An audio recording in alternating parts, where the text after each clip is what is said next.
But I had wanted a papal blessing from the Holy Father for people praying in chaplet for the pro-life causes. And they said, Bryan, you've already got one on your ministry. You've got one for praying for the sick and dying. These are impossible to get. You're not going to get it. I said, could somebody just ask? Well, it never happened. They said, just forget about it. It ain't going to happen. So the second in command in Rome had come to Jacksonville, Florida for some health care. And he came down to Tampa. And we had a mass in our home, our cynical group. We had a big potluck. It was a beautiful day. And at the end, he said, Bryan, you're working so hard for divine mercy. Is there anything I can do for you? That was his mistake. And before I could even think, the words out of my mouth were, Father, I'd like you to ask the Holy Father for this blessing. It was jaw-dropping. He said, I'll try, but it isn't going to happen. I go, Father, I just want you to ask. It's okay. It's okay. Fine. Just ask.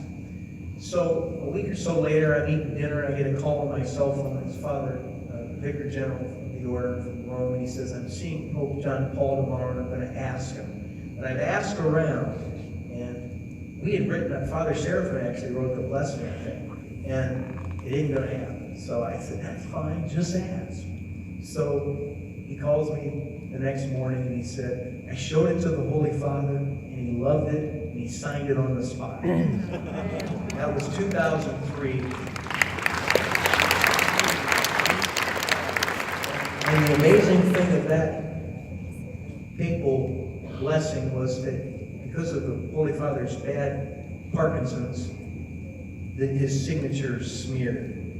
But just know that the Holy Father gave and gives to all today for those who pray a chaplet of divine mercy and include in their intentions for all the pro-life causes, for the doctors that are doing the abortions, for the infants dying in the wombs, for the mothers, their affected loved ones, that we can end this culture of death.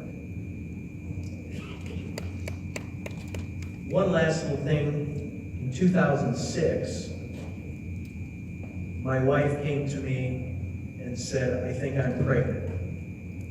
Now, we had 6 children. And after I picked myself up off the chair on the floor, I said, are you serious? Now that was really a silly thing to say. We had 6 children, and she knew the drill, you know? But that was May 2006. My wife turned 50 in October.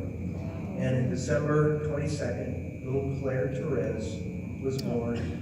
She was a spitting image of all her brothers and sisters. My wife is an Irish strawberry blonde hair, and all the kids have little red hair when they came out. But during the pregnancy, the doctor had told her that you should have genetic testing because of the high risk here.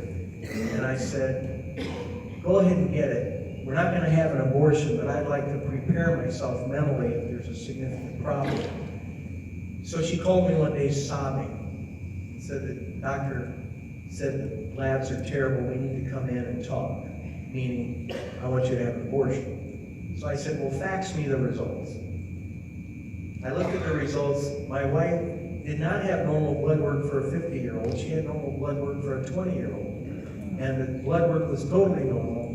And Claire was born totally healthy and normal. And,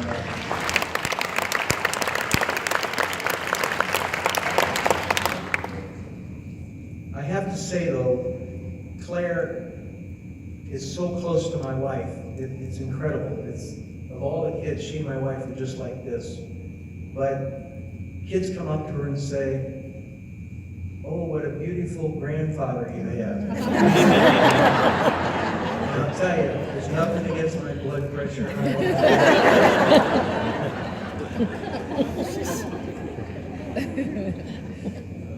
I'll just close with this thought for today. It's a day of tremendous grace. Ask God for a miracle in your life. Miracles do happen. Our whole life is a miracle.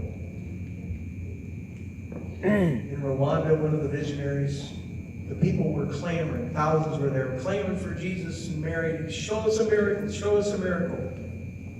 And the Lord said, I'm not going to give them a miracle. They miss the miracle every day, the miracle of life, the miracle of a mother loving her child, the miracle of someone forgiving one another. There's miracles all around us. This message of divine mercy is much, much more than a devotion or a message. It's a way of life. You and I have to be the light of the world and let it shine before men. Thank you so much.